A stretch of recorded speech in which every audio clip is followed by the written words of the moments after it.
I have 500 grand, I have $1 million, I have 2 million, I have 5 million sitting here. How do I use that to keep it growing? Confidence and investing go hand in hand. You cannot be a successful, you know what I mean? So where does all that come from? One thing, you can say a lot of things about me, but I'm a person that you can trust. Right. I mean, you can say a lot about, whatever, but if James says he will do this, you can believe it, that'll happen. Marketing and sales is the lifeblood of this game. Yeah. So that's what you're really having to do is you list under value, typically, and you have the best product possible. My bars, better service, better custom. Like I said, when I walked in here, I said, hey, what can I do better for you? That's what I'm interested in. The numbers will be the numbers. I don't give a shit. I don't care. I just want to deliver better service. It's just something I've noticed my entire life. I'm not really that gifted, but I'm very obsessive. I'm just thinking about it all the time. Like, how do I improve? How do I get better? What can I do to be better? Welcome to another episode of Pick Up the Phone podcast. I'm your host, Josue Llanas. I'm the CEO of Vancom. I help people with marketing and AI. Today's guest is James Toler. He is the #1 lender in Houston and Galveston County, according to some reports that we looked at recently. He has 3,000 loans that he's done since 2021, so in about 4 or 5 years that he's been in business. And he is currently doing over 100 flips a year. So, James, that's a heck of an introduction, man. I'm happy to have you here, man. Thank you for being here. Oh, man, thank you. Appreciate you. Absolutely. Yeah. Man, let's get started with sort of your journey, James. I'd love to get to know what made King James Lending as successful as it is today. And I think I already know a couple of things, but just, in your own words, I'd love to know your story. Where are you born in Houston, or where are you from? Yeah, I was born in Houston, and I moved to Baytown when I was in the 3rd grade. Okay. What got me in Baytown was Uncle Roy and Aunt Georgie. That's my cousin's Joel Osteen. Really? Yeah, we're second cousins. Get out of here. Yeah. So we grew up in Houston, born in Houston. Uncle Roy and Aunt Georgie is Dodie Osteen's parents. Okay. Right? So we moved to Baytown, my dad and I did, to watch Uncle Roy and Aunt Georgie, which that's kind of what got us over there, and really kind of changed my life, to be honest. You want to talk about my past and everything. Right. Getting around John Osteen, that's Joel Osteen's dad, and this is a long time ago, but really changed my dad's life to a large degree. He helped him get into business. Okay. John Osteen was really big in helping his businesses. Right. He was encourage businesses, would help, and he really helped my dad get going. He kind of got him in the right mindset, and really helped him succeed, to some degree, really? And influenced me very heavily too from a young age. Wow. So, that way, how would you say John Osteen made that of an impact into your dad's life? How did he? And when you say that he helped a lot of businesses, in what way? I'll give you an example. I had a young man told me yesterday. He said, James, have you ever felt like an imposter?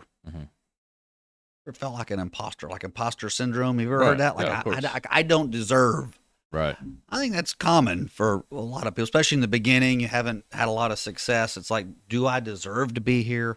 Can I make it? Right. And I said, I don't want to get too religious, but I did tell him, I said, I think that's straight from the devil. The devil wants to make sure he keeps you down. He does not want to uplift you. And if I can get you thinking, hey, do I deserve this? Or am I good enough for this? That's straight from the pits of hell. Right. Totally. So I said, getting your mindset in a place where you are capable, you have everything you ever need.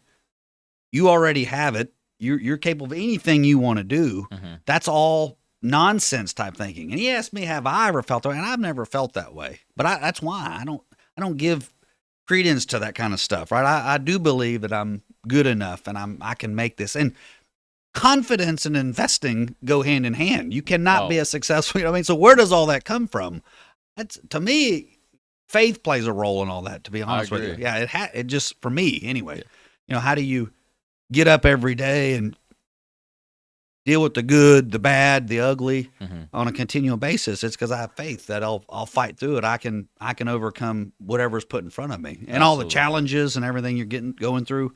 You can so to get start there. That's kind of was something that led my dad down a different path, which then helped me lead down a different path. You know, and that's from John. my childhood. Yeah, from childhood. Yeah, John Osteen. yes, That's incredible. yeah. And so, would you say that John Osteen helped out a lot of people also? Oh yeah. Well, that's why. That's the largest church in America, Right. Lakewood, right? Right. Well, that wasn't done by Joel; it was started by John, Right. which he started originally at a feed store. Mm-hmm. He couldn't have started any lowly beginning. At a feed, literally a feed store. That's where, and from there he kind of grew it up. But he was a very, very instrumental in businessman, and helped my dad a lot. And which, in a sense, he was like a performance kind of executive coach for a lot of businesses. I think so. Yeah. Yeah. From a faith-based perspective, right? Right. Using, and so influenced me heavily. I didn't get that. Getting in real estate's a vehicle that was down the road, but the mindset was imprinted on you. Imprinted early age. Yeah. And Yeah. that was doing. So when I moved to Baytown, I graduated. Then I moved to Austin to do toll. My dad had a highway maintenance company, so I went up there and did the toll roads. Pretty much right out of high school. Okay. Yeah. And So you worked for his company? yeah, I worked for his company for a number of years, and met my wife up there. Oh yeah. Yeah, You and Maggie out there in I met Austin? Maggie in Austin. Very Yeah. cool. To kind of get time went on. I ended up breaking off, and I didn't know what I was going to do. Mhm. And I was watching HGTV. Yeah. Got the bug. Yeah, Got and the bug, yeah. well, I was thinking, you're seeing these people make 80,000, 70. This was a long time ago. Now, it was Right. probably 10 years ago, Yeah. 9-10 years ago. It's a lot of But, money. Yeah. 70, 80,000. I'm like, man, there was nothing there that I couldn't do. Right. I didn't know what they did fully, but I know there's nothing there that I was not capable of. So, what ended up happening was I called my sister. I said, look, I don't know what I'm doing. I don't want to lose my shirt. Yeah. I don't have a lot of money. Yeah. I don't have a clue what I'm doing. Would you partner with me? Right. And so we bought a deal from a net worth. Oh yeah. Yeah. When was your first deal? How old were you? I was about 10 years ago, something like that. So 30 or 28, 29, something like that. 28, 29. Right. Which Very I had some rentals that I had bought. I wouldn't consider myself full-time investor, but I had rentals that I had been buying throughout Right. the years. Yeah. While you're working for your dad's company. Yes, exactly. Yeah, Yeah. yeah. I had bought some foreclosures and I had some rental income, but nothing Nothing crazy. crazy and full-time now. Right. But started going. We did our first deal. Didn't know a thing. Made $4,000. On your first deal? That was total, so we split it. So we made Oh, two. 2,000 each. Yeah, 2,000 each. Wasn't. Yeah. But if you probably factor in your time investment, it was probably a loss, right? Like, Oh, no doubt. Yeah. Now, I said if I keep doing this, I'm gonna be under a bridge. Yeah. I can't make $2,000 in 4 months. No. it was 500. You know what I mean? but instrumental in showed you the confidence, right? Right. I can do this. right. So kind of understood the process a little bit more. The second one, I did it differently. I found it. I negotiated it, and we ended up making like 60,000 on that one. We Nice. split 30-30. Beautiful. And then from there, I kind of figured out I'm this way with what I learned a little bit about myself is I don't ever start off better than most people. Mm-hmm. I usually start off below most people. It's just something I've noticed my entire life. I'm not really that gifted. Right. Really not. Yeah. But I'm very obsessive. Yeah. And I can't put things down, almost like autistic to some degree. You know what I mean? I just stuff stays in my head. So I just thinking about it all the time. Like, how do I improve? How do I get better? What can I do to be better? And, how can I involve people? So I'm always thinking about that. So I gradually improve. Mhm. You know what I mean? Yeah. It's not one huge swoop. It's just slow improvements from being obsessed about it all, to be honest with you. And then so from there, after the second deal, I jumped into one by myself for the first time. On your third deal? Yeah, my third deal. Yeah. Yeah. And it was property in Crosby. It was pretty How'd you good. find that one? That was one. somebody heard that I had bought a home. Mhm. I started putting it on social media and Yeah. stuff like, you know, I mean, somebody heard I bought one. Hey, Referral. I've got, I know of somebody. Right. And I went out there, looked at it all. I like it. I'll do it. And Wow. so and I'll never forget this. So I bought that one alone. You know, that was the first one. And I'd done one deal, sold it, bought my next one. Right. So I'd done one at a time. Right. Well, I had a pastor that called me up after I bought that one, and he was selling all of his assets Right. and moving. It was a property on the water. He had 4 or 5 people go out there, and me and him probably talked for 4 hours. Yeah. probably why you don't like, you know, you'd rather just sell off leads, you know, because that's not the funnest thing, right? And it's 8 o'clock at night and you're in the driveway, you know, and you're talking, you know, on a sales appointment. But that one I picked up for 180. Mhm. I put 20 in it, and I got 280. Okay. Right. 180. You put 20 in it. Yeah, and I ended up getting 280. But So you made, after sales and commissions, maybe what, 60? 60, yeah, something like that. But I hadn't done 2 at one time. Okay. So, you know, I was in the other one, Right. and I thought, well, shoot, I don't know if I feel comfortable. Oh, so you're still on your third. I'm still on right? my third one, right? And this your one popped fourth up. one. Oh, yes, God. and that third one there was maybe 20 to be made. Yeah. 18 to 20, it wasn't a lot, but this one was a lot of money. Yeah. 60,000. You can't pass up on it. So, but I've never done 2 at a time. Yeah. So what made you take that leap That's a good question. to do 2? It gets back to that confidence. Yeah. You know, I will figure it out. Yeah. I don't know how it'll play out. I've done 1 or 2 of these now. I don't know exactly what I'm doing fully yet, but that's how you grow, right? So I just jumped out there, to be honest with you, Right. and figured it out as I went along. Yeah.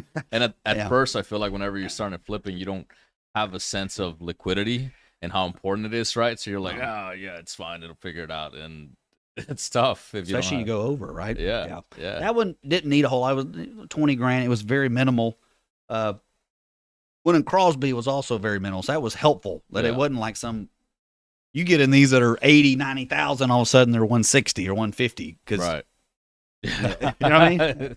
It can go up pretty heavily. It can go heavily, exactly. Absolutely. So anyway, that was kind of how that played out, and I jumped into that second one, and then from there, once those 2 deals sold off, I didn't start off with a bunch of money. You know, people think I'm a trust fund baby or something, you know, or had a bunch. I did not. Right. And I just slowly saved my money on each deal. But once I had those 2 closed, I had a little money at that point. That was more money than I've ever had. Yeah. You know? Yeah. You probably have like 100 grand in the account. I do. Yeah. That's about where, something like Yeah. that. And I went from not having a whole lot to a little bit. Yeah. And then I did it again. Right. Yeah. And now more confidence, right? Yes. And so now you're now you're on your 4th flip. Now you sell it. Now you have cash in the account. Now you have confidence. You have the experience. You know how to do it. You have the trades. You have the contractors. Your title. Your everyone, right? So the team's already in place. You have liquidity. It's time to go now, right? Yeah. So what happened next? Well, it's kind of interesting. The deal that I did with my sister, the contractor that I work with, his car broke down in the driveway, and his wife would drive him to his work and pick him up, right? And so flipping is all about contractors at the end of the day, right? It's really all about construction, actually. Right. And so that was an enormous find, Right. was finding him. And we built a really good trust with each other that he would take care of me and I took care of him. I still work with him. Really? Then this is, yes. 10 years ago. 10 years ago, I still Holy work with cow. him. We work a lot. I talked to him this morning. Yeah. Matter of fact, he was, think about this. This is something that I try to do. Yeah. It's really important to me. So when I met him, his car's broke down in the driveway. Yeah. His wife's picking him up. Now he lives on an acre on the water. Got a beautiful home. Great guy. Amazing. Right. You try to leave people better off. You know what I mean? Right. People better off than you found. Not that that always happens, but your goal is to always leave people a little better off. That's what I've tried to do. Right. You know? That's incredible, man. Yeah. But a lot of my contractors I don't really lose a lot of contractors. Mhm. It's kind of like a lot of I have mostly long-term relationships. Right. If you think about it, like most of my life, like when I've dated somebody, it's usually been long-term. Just Right. about everyone. I've always been that way to some degree. If the other person takes two to, It takes two to tango. Yeah, yeah. in any relationship. Yeah. Yes, but I've usually always been more of a long-term guy. I try to treat you right, the best that I can. Yeah. But you're not going to take advantage of me, and I can take advantage of you, right? So Right. it's got to be a mutual respect thing. Right. But that's kind of what I've done. I've had unusual relationships that way. Yeah. That's awesome. Yeah, but that's how you treat people, right? And Absolutely. all that sort of thing. But yeah, absolutely. yeah. So anyway, that was kind of my journey there, and from there I just scaled. Right. I started putting the pieces together. I started finding the right contractors. I started finding private money. Mm-hmm. As you do more and more and more, people start hearing about you. You know, and the money comes from finding you. It finds you. Yeah. You know, and so that's kind of I would start getting here's $300,000. I had one lady. She got a divorce. She had about $700,000-800,000. Yeah. And she was actually called me to buy a home that I had. Yeah. And she called me up. I went and showed it to her, and I said, when I heard her story, what she had, she said, James, I've got about $800,000. I want to buy some houses cash and live off the rental income. I said, ma'am, I know I'm selling you this. It was my home too, right? Yeah. I know I'm selling you this home, but this is not the home for you. Yeah.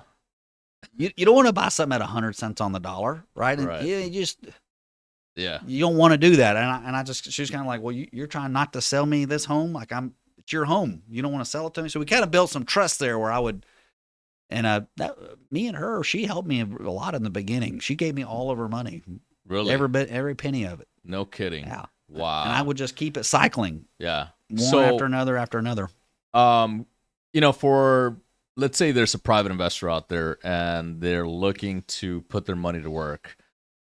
Could you explain to me the pitch that you gave her and how you convinced her to invest all her money with you? That's good. Yeah. It's been a little while ago, and I started by letting her know if I have a house and you're here to buy a house, and I'm not here to sell you that home, I'm listening to what you want. Right. Yeah. So starting off the right way. Starting off right, like hold on now, this guy is thinking. He's listening to me. He's thinking about what's best for me, and now he's giving a plan what's best for me. Right. There's trust involved there. So it's almost like when you push somebody away, you kind of pull them to you a little bit. You on that thought? Yeah. Yeah. So I think that started, and she saw the genuineness in me, right? She's like, this is a pretty good guy. Like, I would say she thought, obviously, she had to feel that way. Yeah. And I always took care of her, paid her, what happened was over time, I kept her all her money, and as I got into lending, I didn't need it anymore, right? I just didn't, so I handed it all back to her, and, I don't wish the best for her, but what kind of returns were you offering to her? It was like 10%. 10% of her money? There was no points.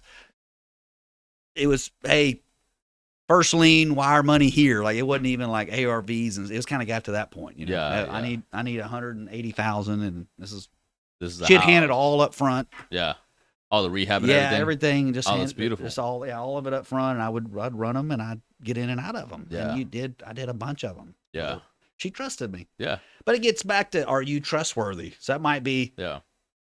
How would you handle that? What's your judgment? And a lot of my time, I think people in this business mess up as they focus too much on the construction. You need to find good contractors, right? But you don't want to spend all your time on construction. You need to be spending it on the marketing and sales. That's why when you do marketing like you do, that's an enormous asset to everybody, because without that, the wheel turning, right? What happens is people flip a house, they stop all their marketing, all their sales. They focus on that one house, and it might take longer, especially right now, right? Some of these houses are sitting. Mm-hmm. So you look up, and 4, 5, 6 months went by, you ain't made $1. Yeah. And finally sells, then you got seller contribution and higher, and all this shit. Your pipeline's dry. And your pipeline's dry. You thought you were going to make $50,000, and you made 22, because you had to take 15 down, and then you had 7 in seller contribution. So the game is to continually, people say, James, how could you do so many deals? It's because it's always running. I have the spigot running full time, all the time. And different areas too, Yes. like from what I heard from you earlier.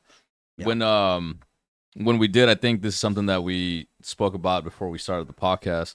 I had a guy that does AI for me, and I'm like, hey, I have a client, and he wants to find all of the DSCR loans, all of the borrowers that are doing hard money in Houston, so that he could offer DSCR products to them.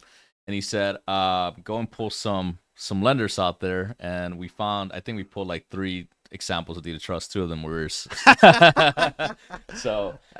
yeah, you're definitely appearing quite often on all of those online county from the deed of trust. So we see it a lot. So man, kudos to you, man.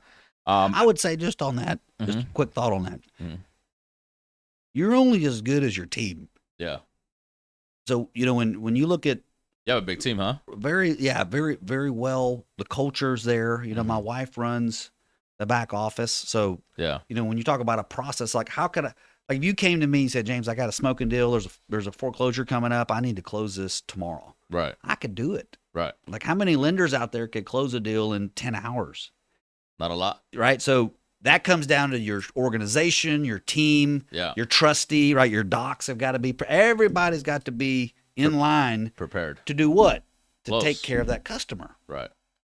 So everybody's got the same agenda, and so I can only do so much, but it's at the end of the day, it's the team with which your organization flows, and that comes down to Rob Trigg. Rob Trigg we brought on from Jet Lending. Yeah. It was an enormous asset, enormous person to bring on. I mean, he's a credible guy. Yeah, I see him crushing it for you all the time, man.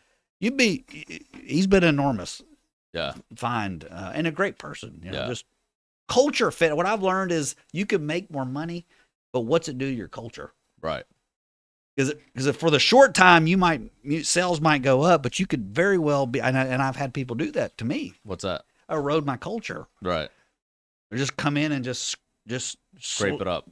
Huh? Just scrape it up. Scrape your culture that you've already been building, and then all of a sudden you have to start from scratch. I got to start over, or luckily I got rid of them fast enough where it didn't affect it too much. But that's your culture of what you're building is the real.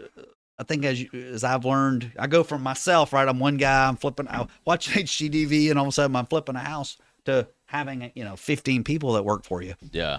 How did that happen? Right. Right. But the culture is something that I've learned more and more and more how important that is. And nobody can get in the middle of that. And it doesn't matter how good you are from a sales or you have to fit. I agree. You with me on that thought? Oh, absolutely. Yeah. I have I have someone on my team too. Sometimes they're amazing at what they do, but sometimes I don't see the mindset being fully there. And so from a leadership standpoint, you have to make a decision, do I keep this person on even though their mindset is not fitting our mindset entirely? If you're not fully invested in the vision that we're building right now, then you don't really belong here. And it's as simple as that for me. It should be. Yeah. I've in the past maybe overweighed sales and business. I'm speaking from experience from me screwing up. That's less important. Yeah, absolutely. Yeah, and it's because it affects everybody else and everything else. You want everything seamless. It's like I'll give you an example. So yesterday we raised money for toys for foster kids. Okay. And we joined in on it was an individual, really good guy. His name's Rob Linder, and he's been doing it 3 years. The first year he raised $2,000. Last year he raised $4,000. This year we all got involved, and we raised $30,000. Holy cow! $30,000. Can you believe that for kids? For kids, and all of it is going to go towards every bit of it, 100% of it. Yeah. And but think about that from a culture, right? And all of our team got involved in that. Yeah. Everybody had a common goal, common vision. And to see that happen, right? It does something to the inner. Hey, this is important. And I've been slow.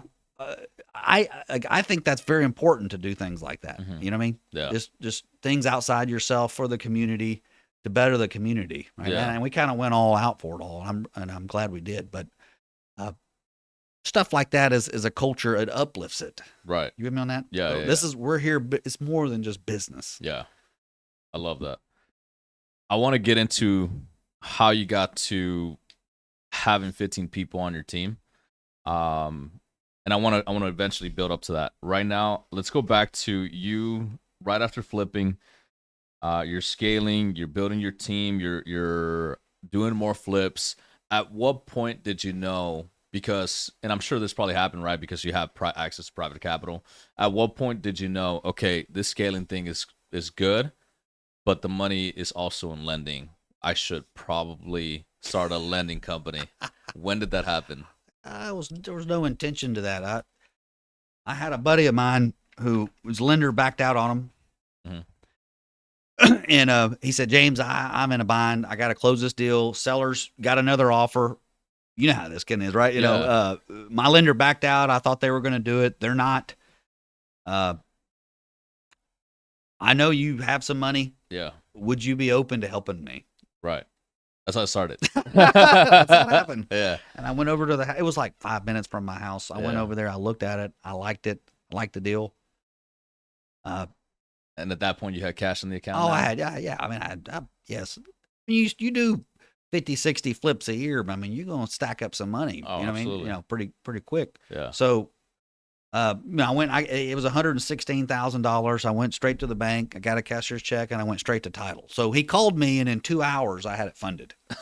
And you already had the title commitment in. They just drew up. They already had the legal docs for the other guy. They just moved it to my name. You just changed the name. And yeah. That's it. And I just went and got the cash. I went straight from my house to that house and straight to the bank and then straight to title. So in 2 hours it funded. Wow. Yeah. And that was the first one I've ever done. Like, what was the deal size on the first one?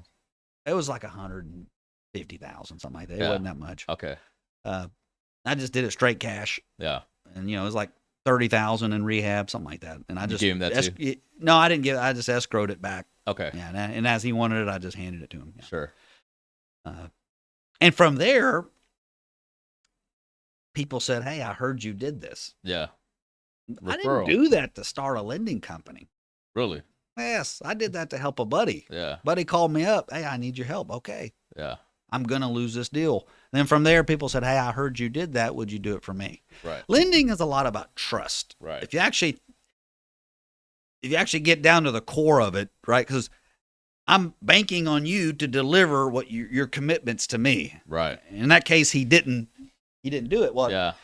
One thing, you can say a lot of things about me, but I'm a person that you can trust. Right. I mean, you can say a lot about me, whatever, but if James says he will do this, you can believe it. That'll happen. And I think that's lending. There's an element of that. A lot of it. Yeah. Has Right. To do with that. Yeah. Yeah. Absolutely. There's trust. Like he will do what he said. Yeah. Now I might not do what you want me to do. Right. But we'll agree upon that up front, right? I mean, it's like going to be, hey, can you do this? No, I won't do that. But I'll do what I tell you I'm going to do. Yeah. So that's a little. That's very interesting, James. That's kind of how my marketing company started also. Bancom. I was doing just flips, right? And wholesales primarily. I got really good at finding leads. And one of my buddies said, hey man, you're really good at finding leads. Could you help me out? And I said, sure, I'll help you out. And so I hired one cold caller for him. And then by the time I knew it, we have like 6, 8, because he has like students under his belt, whatever. And I look at the numbers and I'm like, holy cow, my marketing cost has gone down significantly. I have no marketing costs because his callers are paying for my callers. Beautiful. So I'm like, okay, there's got to be something here. And I started thinking about it, and that's how Bancom started, just from helping others. It will never go out of like marketing and sales is the lifeblood of this game. Yeah, I mean, it all starts. Everybody misses it because it all starts with that, right? Yeah, because they get caught up in their deal and they miss the future. It's the pipeline. Mm-hmm. The only way to do that many deals or to wholesale a bunch of volume or do a bunch of loans is always, if you got 500 deals, or say you got 40 deals on the pipe, they all hit at different times. You know how that is, right? You get stuck in title. Yeah. I got to deal with all kinds of stuff, Fires, like airship, fallout, all kinds of stuff. Title issues. You have to have such a large pipeline that they all hit at different times. Mm-hmm. And sometimes a deal will come up, like we had one last week. It came up, we closed in like 2 days. Yeah. Just cash, I bought it for like $70K or something. You guys bought it for yourselves though on that one? No, we were wholesaling it. So okay, it needed a lease back They got out yesterday. Mm-hmm. But something like that, we'll buy for $70K, just cash, and then we might wholesale it for 85 or something, or 88 or whatever, and just make 15. Yeah. And I'll just do it straight. Very cool. The problem was nobody wanted to buy it because of the lease back. It was one of those kind of things. So we held money back. You do that a lot, sort of thing. We just kind of buy it and then let them get out, and then I'll clean it up and then we'll sell it off. It'll sell, no problem. Yeah. Do you have any buyers in Baytown? Oh yeah. Yeah. I have a deal out there. I think it's still sitting in the pipeline. I'm not too. Well, I'm from Baytown. Yeah. Yeah, you should have. You should have someone out there. I'll probably buy it. Yeah, I'll sell it to you. It's pretty dilapidated. The house, it needs work, but I got it under contract cheap. So what's the address or what's the street name? 714 Morrell Street. Yeah, Merle. Yeah, I did one on Merle. Yeah, I'll show it to you. I think that one was. You might have seen it also. It was probably one of my teammates. We blasted it out, but I mean, I'll show you what I have it under contract and everything. And you know how transactions is. If I kind of found a buyer, I don't care how much I make, dude. As long as we get it moved, on to the next one. I'll show it to you after. Yeah. No, I did one. I did one on Merle. I did one, pretty much every neighborhood over there. Yeah, you're from there. Yeah, I'm from there. Yeah. But when you do a lot of volume, you just, you get to know every street. Absolutely. You become very familiar with real estate. It's funny. I feel like the longer you are in real estate, the more you start talking in zip codes, right? Like, sure. That's in. Oh, what area is that in? Oh, zip code, blah blah blah. Exactly. I know exactly where that's at. Yeah. Well, and you're not even. A lot of times you don't like. What's the square footage on that one? Do you remember? It's like 1,300, I think. Maybe it's not big. So that one's probably worth what, 200, 210? It's a little bit less than that. I think it's maybe around 180, something like that. I got you. Yeah. Is there a garage? I haven't been there, dude, so I don't know. A lot of times I've been to photos. Yeah, a lot of times I'll convert the garage stuff. Like I'll convert that over and I'll get that up to like 210, 215, something. Yeah, it's a pier and beam. I'm not sure. I don't think it has a garage, but I'll show it to you afterwards. Yeah, we'll talk about it. Great. But let's get back to the lending. So a buddy came to you. Yeah. He's like, "Hey man, I need you to finance this deal." You finance it. Other people start hearing about it. At one point, you're like, "Okay, enough people need my help. Let's start King James Lending." When did that happen? So it's a joke. Is how it started. I was doing loans for buddies, right? They'd come to me, and I had a bunch of money in cash. I mean, many millions of dollars that I had in straight cash. This is in the very beginning. Yeah. And then I went to my private lenders. Where did that money come from? Just flipping? Yeah, my own money. Yeah. It was not private money or anything. It was just my own money. Yeah. You just stacked up the capital. Yeah. Yeah. Over many years, right? You're telling me you didn't go and buy a Ferrari as soon as you could, James? No. I'm always been pretty frugal, and I was playing the game of reinvestment. Mm-hmm. You know what I mean? I could see it if I could just get to a certain amount of number of deals at a time, I could create this machine. And this is a long time ago. I mean, I've been doing this, playing this a long time, but when you could get to 5, 4, 5, 6, just do the math and you start making 30, 40, 50,000, you can put some crazy numbers together. Yeah, absolutely. Well, say about when you start doing 10, 15, 20. Right. Like we've got like 26 flips going on right now. Jeez.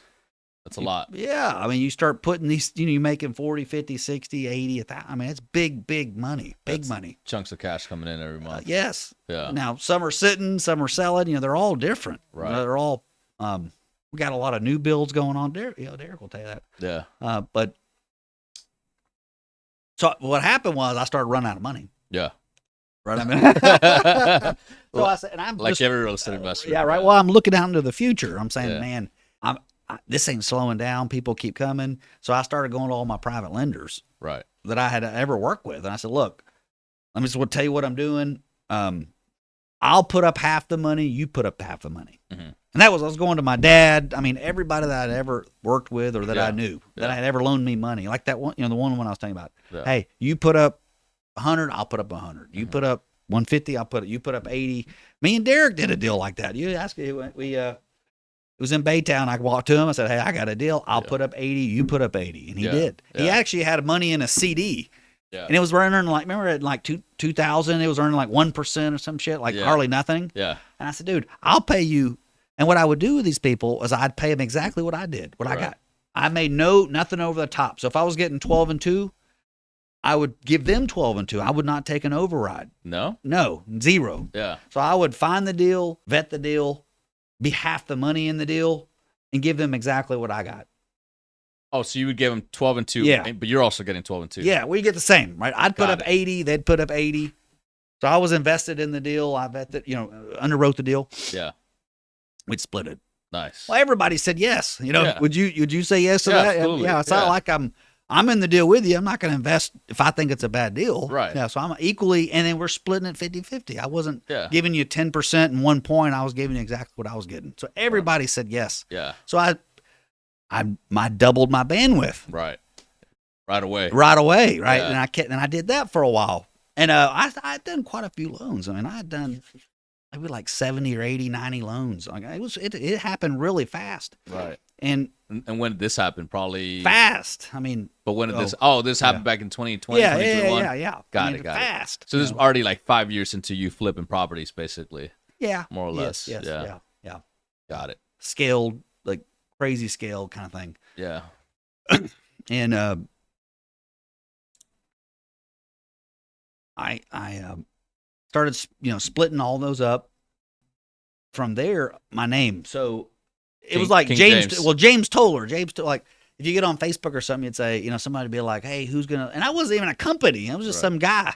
James. You follow James is lending, like James Toler or whatever. James R. Toler. They had tagged my name, and they tagged my name. So it was James. This guy, he'll take good care of you, whatever. Yeah. And I thought, man, I need to create a name. Yeah. What's a name? And my buddy goes, it would be a fun. This is a joke, right? And I didn't know anything would take off, right? So this is a little naiveness on my part, right? I'm just a guy doing a couple things here and there. So he goes, it'd be funny is call yourself King James Lending. We do everything by the book.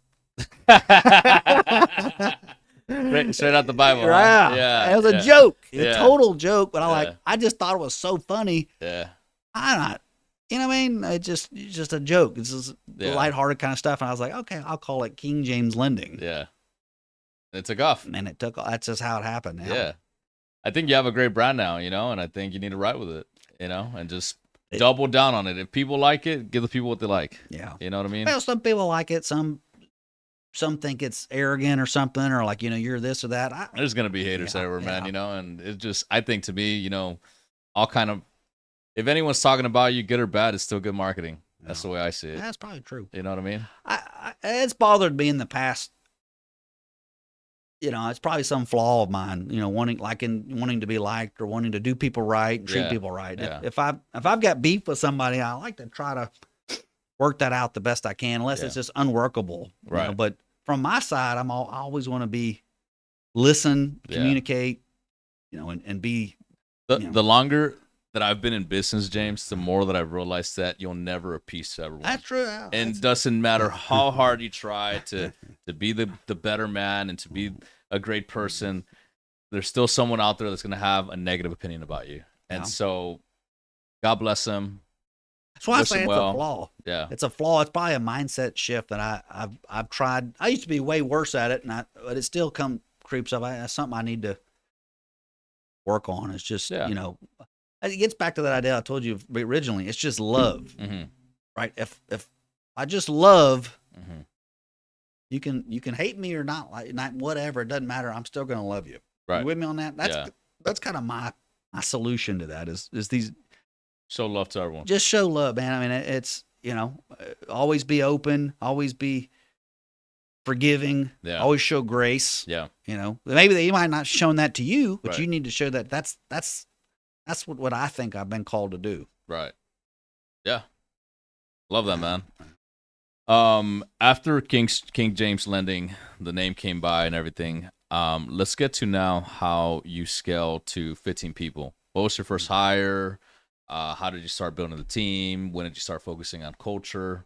How did this all happen? Well, my wife Yeah, was a big part of that. Yeah, yeah. What's your wife's experience, her background? She's a CPA. She's a CPA. Yeah, and she ran an apartment investing company, Mm-hmm. Ran an oil and gas company, and then ran a disaster recovery company, one of the largest in the country, and she ran the company. So she moved her way up.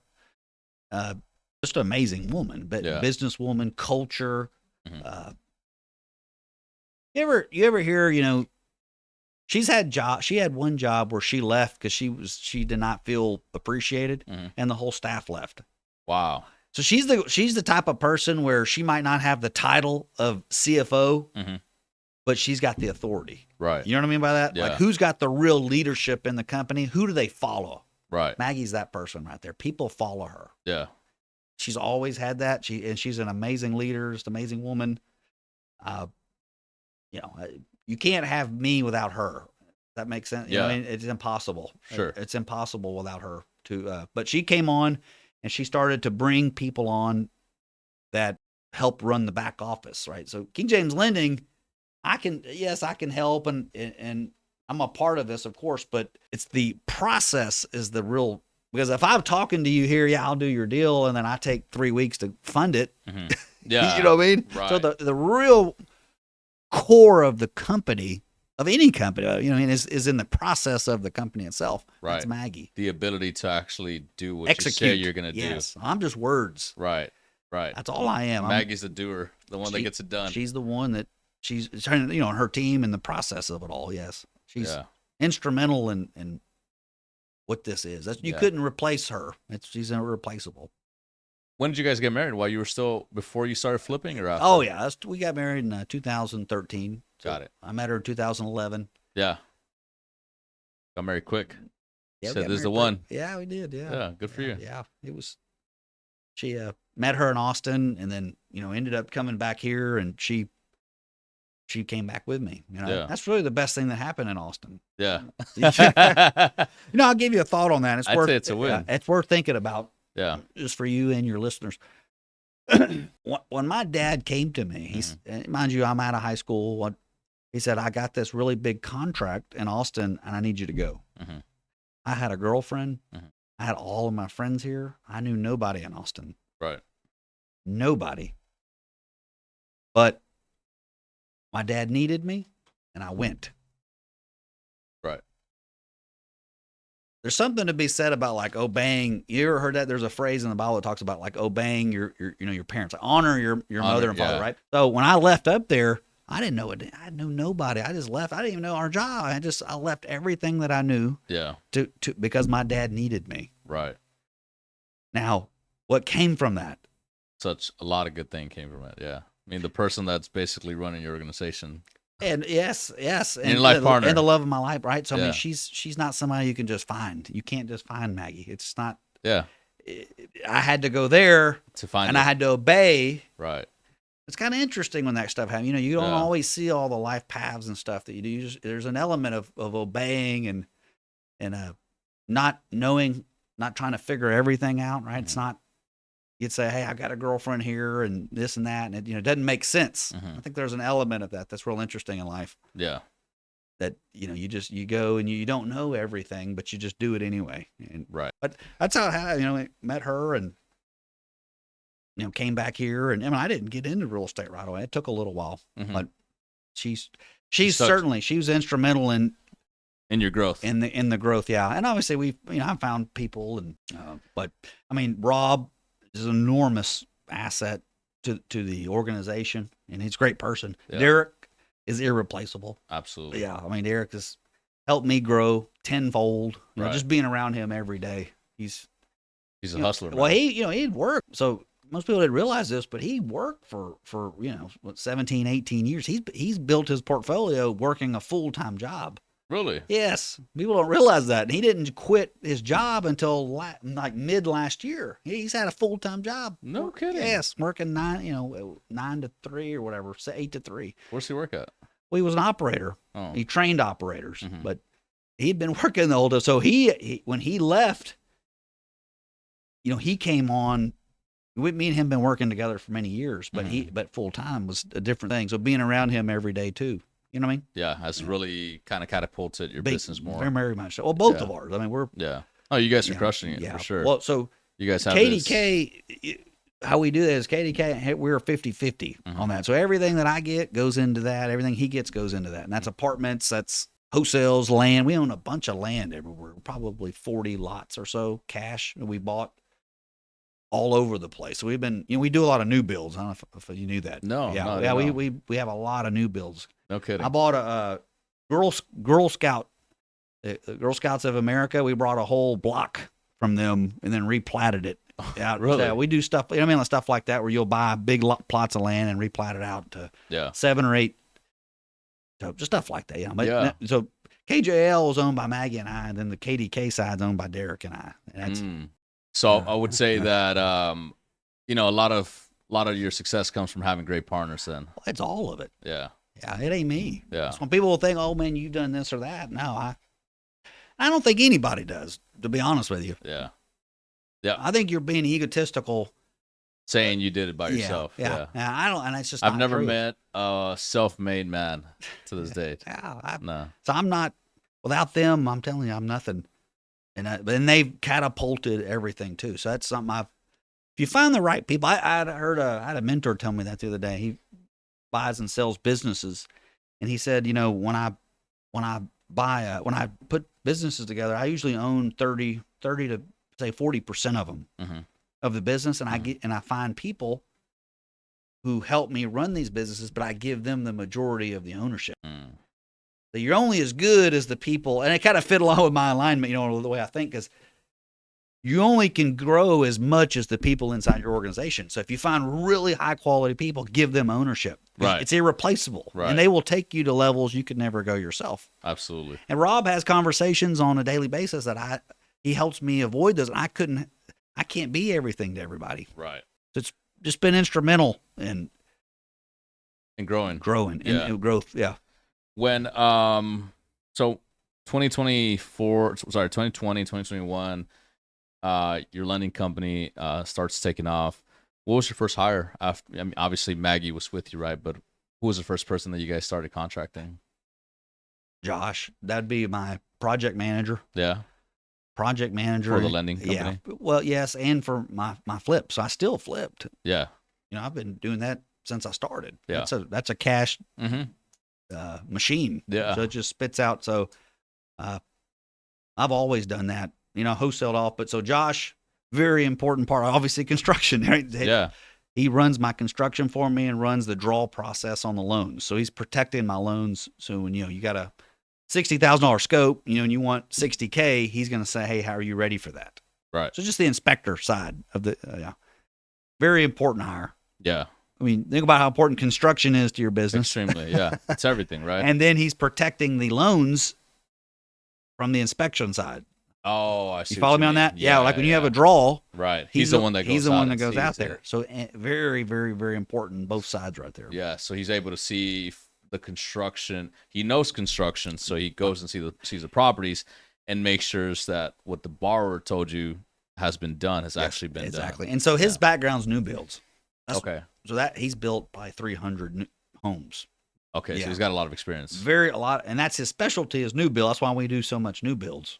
That's actually his specialty. He's got really good trades, and that's something that's why I continue to buy lots. Yeah. The thing with lots is, a good deal comes up and then it's gone. It's kind of like houses, right? But lots, as these things come up, I'll buy them and I'll just hold them. And whenever I'm ready for them, I don't need to go find them. And I might have bought them for 20 cents on the dollar. Pretty cheap. Yeah, follow me. That's kind of. So I'm always looking for lots. Yeah. Or if you buy something in totality, say you buy. I'll give you an example. I had a lot come up. It's kind of an interesting thought. I had one come up, and you needed to replat. You needed 6,000 square foot. You needed 50 foot frontage and 6,000. Well, this lot was 11,800. Okay. It had to have 12,000. Because you had to have a 6,000 per plat. Right. So it was one plat, but 11,800. So you're missing 200. I'm missing 200 square foot. I'm like, damn it, Yeah. So I look up. Go ask the neighbor. What's the neighbor? Yeah. It happened to be on HAR for sale. The neighbor? Yes. Ooh. It was just land. Okay. It wasn't it was actually perfect because I think they had just enough that if I replatted it just right, I could get 5. Very good. Yeah. So that's what ended up happening. And you bought it? I bought it. Yeah. Yeah. So I bought that one for 11,800. And I bought the one next door, and it was like 20,000 or something. It was just enough to make 5, and then I replatted it. Yeah. And then I went from, I think I bought that one for like 35, and then that one for like 90. But together, 5 lots. Now you're in them for 20. Right. You follow me on that? You just got to be creative, huh? Got to be creative, right? Right. And they're worth See the opportunity. maybe 60 each. 60 each. Yeah. 60, 70,000 each lot. So you're in it for 20 each. Now you're worth 60. You got 40 in equity on each one. You follow me on that? So they're 30 cents on the dollar. Yeah. It's not bad. Yeah. It's not bad at all. So I like doing that. I mean, it's just Yeah. And if you think about it, if you got money in the bank, Yeah, you can do those deals. what you got, but also you got money sitting in the bank. What's it earning? Nothing. So Yeah. by doing a little this or that, you're taking an asset there that might be worth now 200,000 more, and that Right. you're using 100 to make 200. That's just you can't. Yeah. I kind of look at that, right? As what's You the can't- return on my capital if it's sitting here, or if I give you 10 grand on a package, on a marketing package, and you help me create 200 grand off that, I'm gonna do that all day long. I'll probably bump it up to 15. Right. Yeah. Why wouldn't I? Why wouldn't you? Yeah. Because 15K in my account's not doing a damn thing. Yeah. You with me on that? That's the way an investor, in my mind, that's the way I've always looked at it. It's I have 500 grand, I have $1 million, I have 2 million, I have 5 million sitting here. How do I use that to keep it growing? That's my job as an investor, to grow money. Right. And you're going to do that like in different areas now that you have different organizations, your lending company, you're flipping, you can wholesale, you have different organizations now, and you have options to place the capital Bingo. at the place where it's going to grow the best and with the least amount of risk. That's right. What would you say is right now, out of all the options that you have, what is the safest kind of bet that you see with all of the turmoil that's happening right now in 2025, 2026? There's still going to be some turmoil. Where do you feel like is the safest place to put your money in? About any asset or in real estate? Or what? Let's talk first in real estate, and then we'll talk about any asset, because maybe you'll say gold or something. Oh, no, I don't, I'm not a gold guy. No. I don't. I think in real estate, I actually think what you're doing is one of the safer bets. Yeah. As in, you said, if you have the organization, and I've got the people. Right. So if I've got the people to go on the sales appointments to lock down the deals you're getting, where could I put 10K up and make 100? You just told me what she spent $1,750 or $2,000 and made an $80,000, got a deal off that, right? Yeah. Right. Yeah. Well, you're today, I think she started with me about maybe around July or so. So she's been with me less than 6 months. And she's added more campaigns. She's gave me a total of like 28,000 so far year to date. I mean, it's not a lot. But we have delivered an ROI for her. She did it, I think, 170,000 in a couple of deals. So think about that for a second. 28K. Where could I put 28K to earn 5 times my money? It's very hard. You can't. You can't. So if I loaned you money, Yeah. I'm going to get 12% or 10%. So I'm going to earn $2,000. Yeah. And I might turn that over twice a year. So I'm going to earn $6,000 or $7,000 on that 28. You follow me on that? So Yeah. when your model, actually, when you say, how can I best invest my money in real estate? It's with someone like you. Yeah. The only issue is that a lot of people don't have all of the processes and all of the follow-up systems and the closers to close the leads. That's a good point. Yeah. So, I mean, but that's on them. That's on them. Yeah. I always tell any person that ever comes to me, I'm like, listen, this business is simple, but it's not easy. Yeah. Okay. It takes a lot of work. You have to work the leads. You have to close them. And I always say, someone like my client in California, she's not typical at all. She is a beast. You know what I mean? Yeah. You have to be aggressive. You have to follow up relentlessly with the leads. But if you do all of these things, you're gonna make a crap ton of money. Well, I mean, that's your job as an investor, Right. is to follow up and to grow your communication skills, grow your rapport, grow your Absolutely. bonding. Like, if you can't do those things, you don't even deserve. You're not like, what are you doing? Right. Another one, another really good one, James. I was talking to Cody. He owns a roofing company. He's given me so far about 45K this year, and he's generated 600,000 in revenue from that. Just how do you? Where could you do that? I'm serious. I mean, No, you can't. you know, That's the cost of marketing, right? but Yeah, it's beautiful. It's 5. That's a 5x your money. Well, Yeah. that one's way more than 12. that. Yeah, 12x on you that can't. to earn 12 times, like if I put the money in the stock market, Yeah. what am I going to earn? 6% or 8% or 10%? Like If you that, can't yeah. earn 12x. Yeah. And the whole market right now is being held by Nvidia stock. So. Right? I mean, exactly. This entire Yeah. S&P 500. I think Yes. that Nvidia Yeah. stock makes up 3% of the Isn't that S&P something? 500. Yeah. It is nuts. Well, but really 10 stocks right. that's making up the entire- majority of yeah, it. Yeah. Yeah. It's never been that concentrated ever. No. And they're tech stocks, so it's a problem. Yeah. I don't invest in anything other than real estate. I know people have Bitcoin and all that stuff, but I have some in stocks, but I mean they're like Google and stuff like that I bought, you know, like real strategically. Remember when there was the banking crisis a couple of years ago, and all the banks were going to go out. I think there were some California banks that went under. I bought a number of banking stock, a bunch of them, but it was specific. Yeah. And it was banks that maybe you knew were not going to. Like I bought Charles Schwab. Like it was one of them, like big banks, but that one got crushed. Yeah. And it's coming back, you know, just fine. Yeah. I bought Google whenever AI was going to take out Google. And that was maybe 2 or 3 years ago. It got down to like $90 a share or something like that.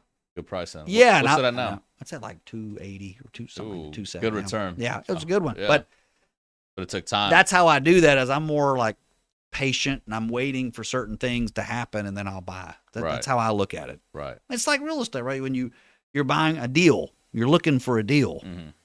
Most of the time in the stock market, you're buying at full value. Right. Absolutely. You got to find a time when you can get it at a discount and then let time be the catalyst to unlock that value. Yeah. Bring up your equity. Because you got to think in real estate, your construction is unlocking that value. Right. Right. Something's worth, you buy it for 100, it's worth 200. How do I unlock that 100K? Construction. The construction. Right. You got to have the right project manager in place. You got to have the right contractors. And stocks, you can't really, there's no real catalyst. No. You follow me? You know, usually it's You're time. not in control of it. You're not in control of nothing. No. No, so you don't have the opportunity to go in and increase the value by maybe, hey, let's convert this kitchen. Let's do this let's add another bathroom. Let's add square footage because we're going to enclose this garage. You can't do that with stocks. Yes. That's why I like real estate. That's why most of my money is in real estate. Yeah. Where do you see let me ask you a question now, like shifting a little bit more gears now towards the market as in general. I feel like you probably have a very good sense of the market, where it's at. You probably talk a lot to borrowers. You've probably seen some people with property sit on the market this year. Yeah. That's something that I've seen a lot this year. Very much so. So what are you seeing in the market in 2025? What have you seen this year?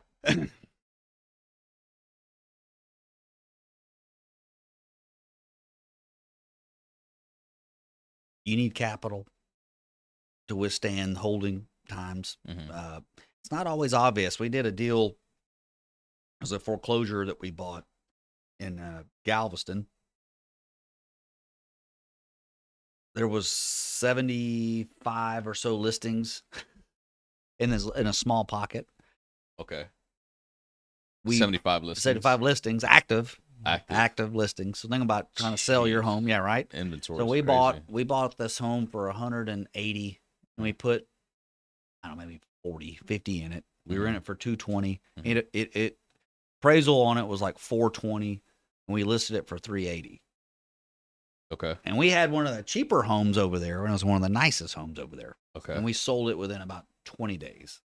Still took 20 days. It still took a little while, yeah. But that was 40K under, and we kicked everybody's ass. Nobody had a product like ours. It was on the water. Right. Beautiful. Think about that, though. I had to list it 40K under and the best product. Right. Best rehab. So that's what you're really having to do is you list under value, typically, and you have the best product possible. Right. The very best product possible. Yeah. That's the answer. And if you try to do an inferior product and price it like you would have in 21, it will not sell. So your expectations are off. You got to overdo the rehab and underdo the ARV, and they'll sell. That's been my experience. We haven't had too many issues. Yeah, some here or there, but do your borrowers ever come to you and ask you what price they should list the properties for? Oh yeah. Okay.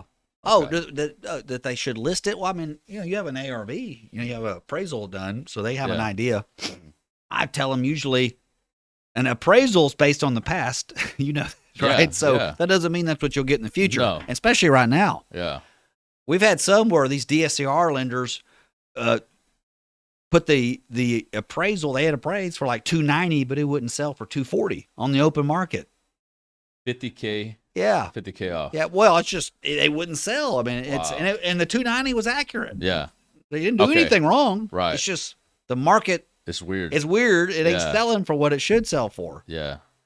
So funky, dude.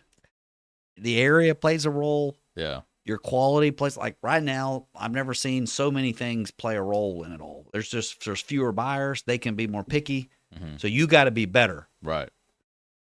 Yeah. The answer is to be better. Yeah. I mean, if you want to know the truth, Yeah. you've got to be better. You gotta be less greedy. You gotta take what they give you.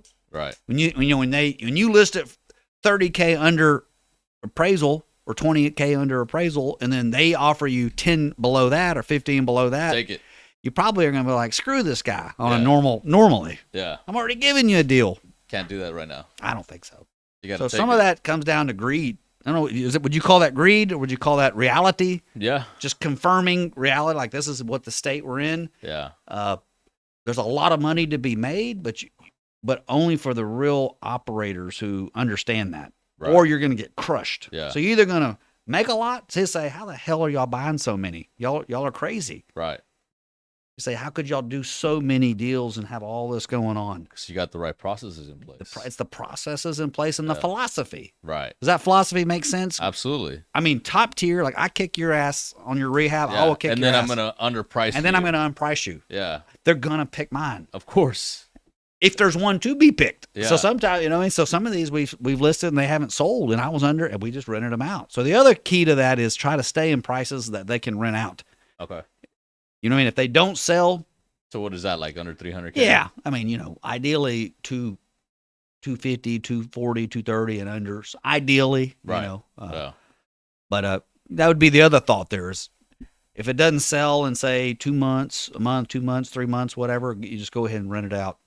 And we've done that too. Yeah. What percentage would you say that you've had to keep as rentals versus percentage that you successfully flipped? That's a good question. I don't know. I've sold most of them. Yeah. Most of them haven't.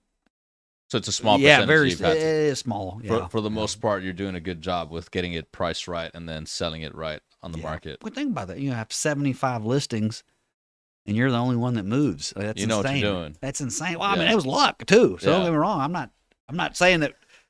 It is. It's luck. There's a luck element yeah, to that. Yeah, but I mean, But there's it was strategic luck. there's ways to increase your luck in something, Yeah. James.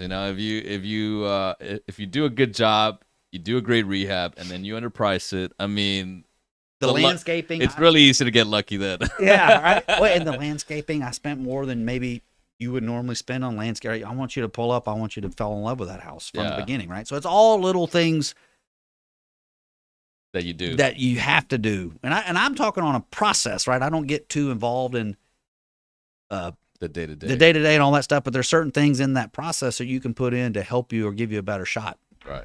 And then, it gets back to the idea of I've always been a big believer in this. You want to be looking for your next deal. Yeah, I agree. This is where you come in. So you're very important to that process, right? And the truth is if, if I can be a good salesman, Yeah. that's really where my time should be spent. Right. Following on that, letting you bring me leads and then letting me do what I do best. And that is what I'm at best at this is dealing direct with sellers, dealing with borrowers. Right. And with borrow, you talked about, I just gave you this thought, you had said somebody was wanting to do a bunch of DSCR loans, right? Right. How do you do more DSCR? I do a lot of DSCR loans. Yeah. Well, people have to see you as an expert, right? When they're looking at me and I have over 150 rentals. So when you say, I want to do DSCRs, well, you'd want to do it with the person doing them. Right. That knows knows how to do. Yeah, I'm the not actual telling ones. you how to do it. Yeah. I'm doing it, and then I'm saying, hey, This is what this works. so there's an element of that, right? With Rob. Rob had been had been in real estate, 8 years, and he had never flipped a house. Really? Yes. Did he flip a house now? 30 days within starting with us, he bought a home. Yes. Nice. Yes. Good for him. 30 days. Good for him. That was important to me. Yeah. Is if when you're going to tell people this can change your life, this can do this or that. You got to be able to do it. I think so. Yeah. Is that a fair thought, right? Absolutely. Yeah, you got, it hits harder and it hits more genuine. Right. You can say it with more authenticity and clarity if you have the experience. I think so. Yeah. I have a question for you, James. Where do you see the market going in 2026? I don't know. I don't really think about that. No? I don't think it's predictable. Yeah. Uh, Then a better question would be this, James. How are you preparing to win in 2026?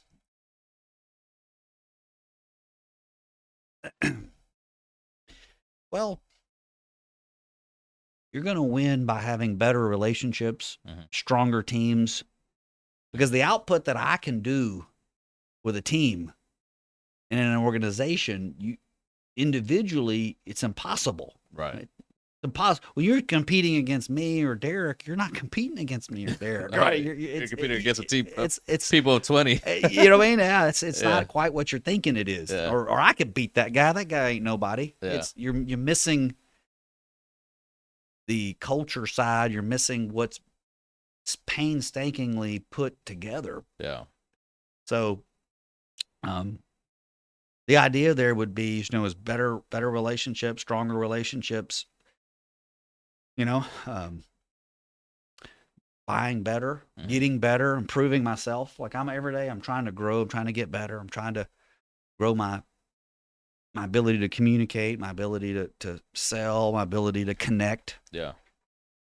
Right. So to me, that's the answer. It's more to be better, stronger, to grow in love. I think that's a weird thought to think, but I would tell you, if you can love more people, I think love on more people genuinely. That might be a weird way to think about it, like in business, but if you can sense somebody truly cares about you and wants the best for you, that's a formula for success. Right. That very few people are putting out. Yeah. Are you with me on that thought? Absolutely. Yeah. And so I'm working on myself to be better at that. Yeah. You say 26, I want to be better in that way. I want to have better relationships. I want to set better expectations. Yeah. That plays a role, right? I want to set better boundaries. I've been working on that too, right? Let me set these boundaries. Let me set these expectations so that we have a wonderful relationship. You can't be successful in real estate without wonderful relationships. Yeah. And some people will not like you. Some people will like you. Yeah. But it is like you said earlier, it is what it is. But I just want to, if you got a problem, let's talk about it. And if you don't, well, and then and it gets to the other side. Let's ride. Pick the people that you want to dominate with, and let's go. Yeah. And you can fit in or not. That's it. Get on the bus or get off of it. That's the way I look. I look at it more micro than macro. Right. Follow me on that? So I'll continue to do fantastic rehabs, list them fair, and build out our relationship stronger with our contractors, stronger with our wholesale contacts, stronger with realtors. That's the answer. It's stronger. Is there any specific kind of vision that you have maybe for your King James Lending Company and your company with Derek? Is there any particular, I guess, like area that you'd like to see it in? Vision in what way? There's people that, let's say they own a lending company and they're like, I wish my company, I could see it nationwide. I want to have a nationwide lending company. Is there that's one kind of vision. Another vision would be, being the number one in Houston every year. Yeah. I never think about that. No? I don't even care. No. What do you think about? What's your goal? Better service. Yeah. For your lenders. Yeah. For my borrowers, better service, better custom. Like I said, when I walked in here, I said, "Hey, what can I do better for you?" That's what I'm interested in. So the numbers will be the numbers. I don't give a shit. I could be 10th or 20th. I honestly don't care. Yeah. I didn't know I was that. They told me that. Yeah. I don't care. I just want to deliver better service. That's honestly all I'm trying to do, because I know that'll lead to all the other things I'm trying to get. Right. From a vision perspective, I'd like to spend more time with family and stuff. I was talking to a buddy of mine before I walked in here, or on the drive here, and he was talking about would be neat next year would be I've never been to Disney World. Oh Right? yeah. So he was saying, Oh, you're in for a treat, man. well, yeah. So my wife hasn't either. Yeah. Maggie's never been. I have an 11-year-old and a 9-year-old. So we were talking about maybe taking them out of school, like a surprise, like put all their clothes together or something, take them out of school and say, hey, we're going to go ahead and go to Disney World. Yeah. And surprise you, right? They're thinking Yeah. they're in school and stuff. And like, Yeah. you know what I mean? Like, I think that would be a really cool surprise. But, That'd be doing really more cool. family, if you Yeah. ask me a vision, Yeah. I know you talk probably business, but I would like to spend more time and create more memories with my family. Right. That's what matters. That's at the end actually of the day. the business stuff. I'm already kind of at a spot where, It's good. okay, you know what I mean? You could Yeah. have X or 10X or 50X but what I have is already plenty. Right. So I would rather create memories with people that I love and I care about. That's kind of Yeah. where I would rather. That's the vision that I see that I need to, because when you're on your deathbed, you're not going to think about, I could Oh. have made 100K. You know what I mean? I wish I would have done 5 more deals. Yeah, Made another $1 million bucks. You're like, you remember that memory when I took you out of school and you Yeah. thought we were going to go to school all week and I That is took you what's- out. That's what's going And to then, remember. right? And you took me there, Dad, and we had the time of our life. And we Yeah. went during the week when most people couldn't go. Yeah. And there was no lines there and the lines weren't crazy. And you remember that? That's what they're going to say. So that's something that in my head, like, I want to, that's my vision. Good. You know what I mean? Yeah. Yeah. I don't know if that makes Family's sense. very But yeah, important. but Absolutely. that to me is what I would like to, but the business stuff, you'll take care of the customer, take care of your relationships, take care of Derek and Rob and, and make sure they're, everybody's good. Yeah. And I'm delivering value to them. They're and it's in harmony. Yeah. Everything's flowing. Yeah. But you can't find a Derek. You can't No. find. It's impossible. Yeah. So you've Take got care of to, 'em. but you've got to be the type of partner that's worthy of someone like that too. Right. So I think about that a lot. Is And you have to continually invest in yourself in multiple ways. bingo. Yeah. Yes. Because if you find great people, they're going to develop themselves automatically, and they're going to keep getting better. See, that's and powerful right there. And if you're not getting better along with them, guess what? You're going to get left behind. that's a focus of mine, right? And you say Right. it's not a number, Yeah. but that's you kind of on with my thought there. Yeah, I understand. And everything else will take care of itself. Right. I couldn't even predict if I say I wanted to be this, right? I couldn't even. I'd be like, I want to be 30th or something. You know what I mean? You know what I mean? Like, I don't know that I would even set my goals that high. Yeah. Yeah. But it happens automatically. So it's like When you focus on the thing that'll produce the result, not on trying to get the result. Right. It's a byproduct of Right. this. Yeah. It's the people that manipulate or do this to get here, but that's not That's not the right way to not do the it. right way to. Yeah. That's the way I look at things. Yeah. It's like Maybe- kind of like if like the people like brand new, you're brand new and you're like, oh, I want to get rich, right? Well, you can't focus on getting rich. You got to focus on doing the work. Yes. That's Growth. what's gonna It's in the growth. It's in that's the what's gonna get capital. you. It's in the relationships. right. It's in service. Yep. It's in it's being a steward. And Being a great steward. yeah. I love it. Well, James, I really appreciate you coming out here and offering all this value and sharing your story with the viewers. How can people connect with you if they want to get a hold of you? If they'd like to, you're buying deals. I mean, you're doing what 26 at a time Yeah. right now. So, if someone has a deal and they want to sell it to you right away, they know you can close in 2 hours from your If experience. the title commitments, it's got to be ready. But Yeah, yes, yeah. If someone wants to sell you a deal and they want to present it to you, how can they get a hold of you?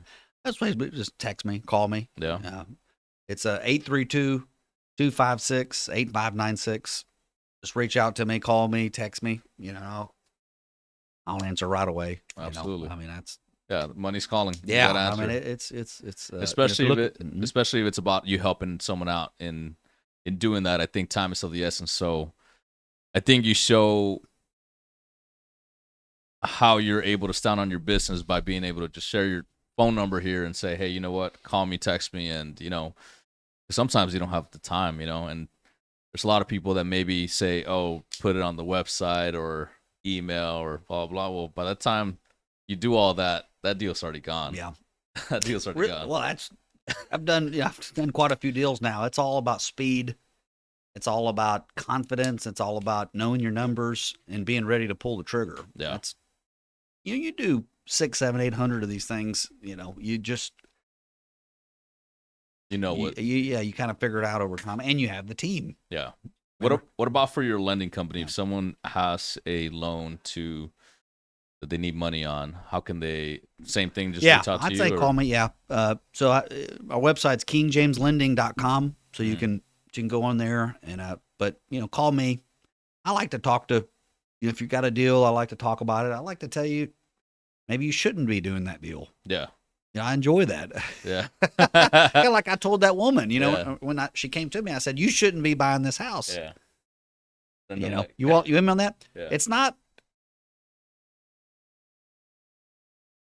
You're better off telling somebody not to do something and saving their butts because the long-term relationship will benefit from that. Absolutely. You with me on that? Yeah. So I'd say same thing. I agree. And I'd love to look at it, vet it, and just help any way I can. Yep. Awesome.